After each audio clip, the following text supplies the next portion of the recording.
आप सभी को नमस्कार। एक बार फिर शशि दुबे क्लासेज में आप सभी छात्र छात्राओं का स्वागत है। Paper 4 language across the curriculum पाठ्यक्रम में भाषा के यूनिट 3 के बारे में हम लोग डिस्कस कर रहे थे। इससे पहले जो वीडियो आपको उपलब्ध कराया गया है पेडागोगी सब्जेक्ट के बारे में, उसमें मेथोडोलॉजी शब्द कैसे हम प्रयोग करते हैं उसके बारे में डिस्कस किया गया है। लैंग्वेज टीचिंग में किस तरह से मेथड और टेक्निक्स, विधि और प्रविधि का उपयोग होता है शिक्षक के द्वारा, इसके बारे में बताया गया है। उसी टॉपिक को आगे हम कंटिन्यू करते हुए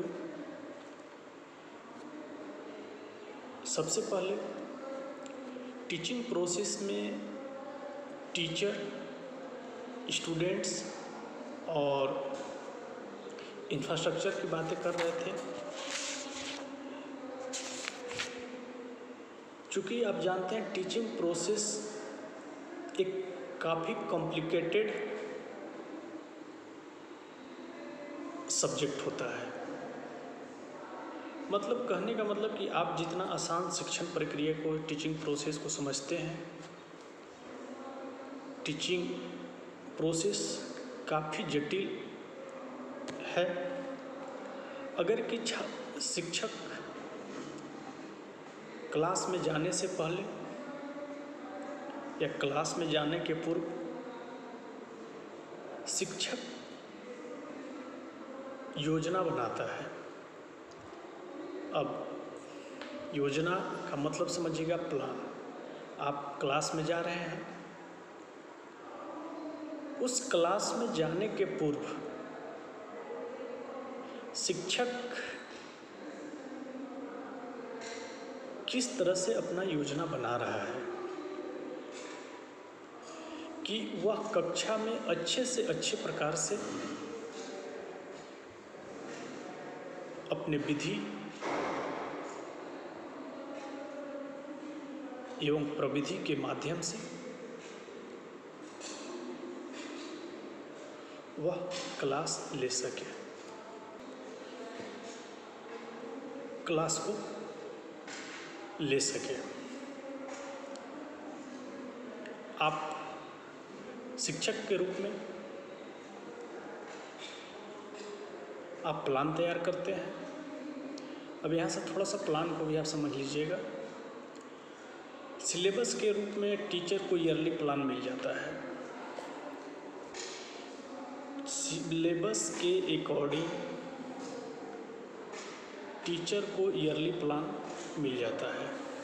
अब टीचर उसको अपने अनुसार प्लान बनाना शुरू करता है। जैसे yearly, half yearly, quarterly, monthly, weekly और डेली। मतलब आप अगर कि इंक्रीजिंग ऑर्डर में जाएंगे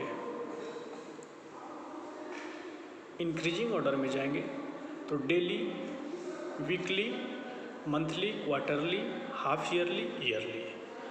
या डिक्रीजिंग ऑर्डर में आएंगे प्लान को yearly, half yearly, quarterly, monthly, weekly और डेली। डेली अगर कि आप प्लान बना रहे हैं, इस बात को समझिएगा, तो उससे पूर्व आप किन किन बातों को ध्यान में रखते हैं। तो पहला बात आप कह सकते हैं, अगर कि हर्बर्ट अप्रोच को देखा जाए या RCM अप्रोच, NCERT अप्रोच, तो हम सबसे पहले हर्बर्ट अप्रोच का यहाँ डिस्कस करना चाहेंगे कि हर्बर्ट अप्रोच जो 5 बिंदुओं पे चर्चा किए हैं, 5 स्टेप्स के बारे में डिस्कस किए हैं, उसी को हम हर्बर्ट अप्रोच के नाम से जानते हैं। This is called Herbert approach. First step,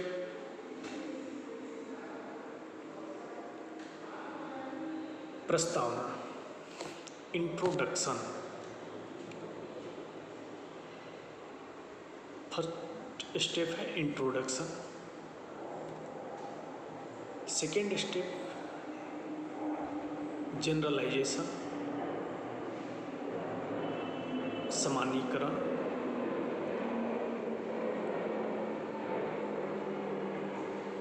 third step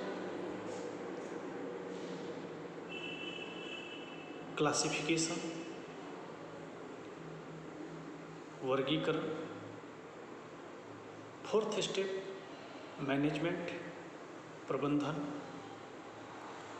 और जो लास्ट और फिफ्थ स्टेप्स है वो आपका इवैल्यूएशन है। इसी अप्रोच के माध्यम से कोई भी शिक्षक जब क्लास में एंट्री करता है तो योजना के माध्यम से यह सोचता है कि जो भी हम बच्चों को पढ़ाएं वह छात्रों तक कैसे सुलभता या सुलभ मतलब आप कह सकते हैं एकदम आसानी से छात्रों तक पहुँचे।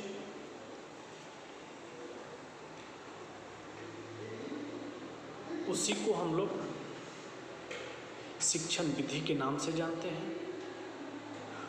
कुशल एवं उत्तम शिक्षण के लिए शिक्षक को कुछ प्रविधियों टेक्निक्स का प्रयोग करना पड़ता है।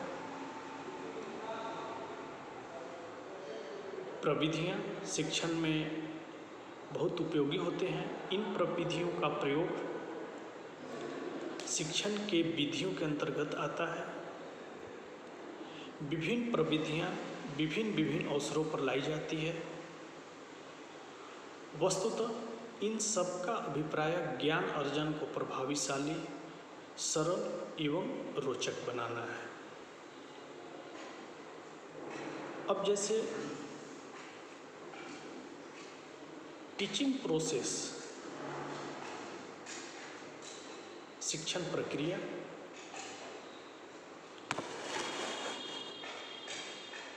अर्थात लर्निंग प्रोसेस अधिगम प्रक्रिया में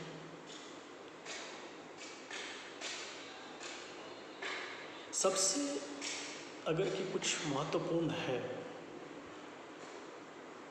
ज्ञान को तो आप बाद में रखिए, सबसे अगर कि कुछ महत्वपूर्ण है तो वह विधि है, टेक्निक्स है। और उससे भी महत्वपूर्ण अगर कि देखा जाए तो हम लोग प्रविधि को मानते हैं, टेक्निक्स को मानते हैं। अब जैसे थोड़ा सा यहाँ पे मेथड के कुछ कंसेप्ट के बारे में हम डिस्कस कर लेंगे, उसके बाद टेक्निक्स के कंसेप्ट के बारे में डिस्कस कर लेंगे, उसके बाद दोनों में हम डिफरेंस को समझेंगे, दोनों में अंतर को समझेंगे कि आखिर मेथड और टेक्निक्स में डिफरेंस क्या है। ऐसे समय भी आते हैं कि मेथड और टेक्निक्स दोनों को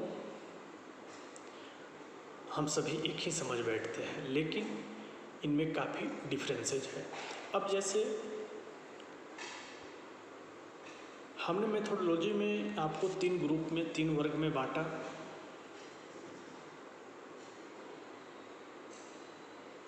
जिसको विद्यालय विषय का नाम दिया जाता है, स्कूल सब्जेक्ट का नाम दिया जाता है।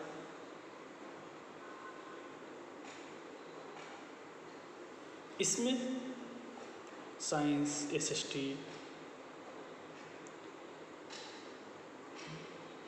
और लिटरेचर, हम लोग का टॉपिक है भाषा शिक्षण। लैंग्वेज टीचिंग जब आप कराते हैं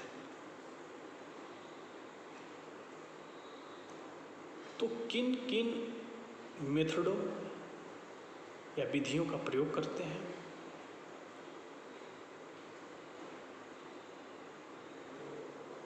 अर्थात हम सभी संपूर्ण